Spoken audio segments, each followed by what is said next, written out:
So our American colleague was working in undercover in some online forums using an undercover pseudonym that he uses, and he engaged with Gavin Plumb, found him in an online forum, interacted with him, had some conversations with him, and he was so fearful of what he was threatening to do that he deemed it necessary to contact UK law enforcement through the FBI immediately. So we regularly share information with international law enforcement colleagues, but for an officer to contact us and necessitate immediate action from us is incredibly rare, and shows how fearful he was of Gavin Plumb and what he might do. As soon as we received the information through the FBI, we deployed local officers in Harlow immediately to Gavin Plumb's address. He was at home. He was arrested immediately, where we found a whole array of evidence at his address. He was on the phone at the time to the undercover officer in America, engaging in that conversation.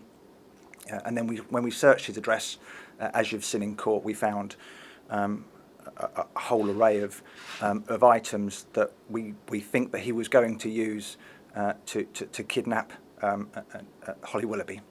As soon as we arrested Gavin Plumb, he told us that he had a fascination with Holly Willoughby, but we know that it was far more than that.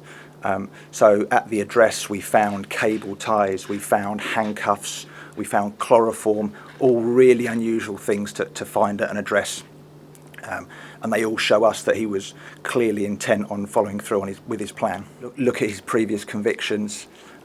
He's tried to kidnap females on a train, real people, real women. At Woolworths, when he worked with people, he tried to kidnap real women, real people. I've got no doubt that he's a violent individual, and this conviction keeps members of Essex and the wider public safe. So we know Gavin Plumb led a relatively isolated life. He lived at home and worked. The majority of his life was spent online, and we've seen through his online presence, his conversations online in some really horrible online forums, that he spent a lot of time talking to people online.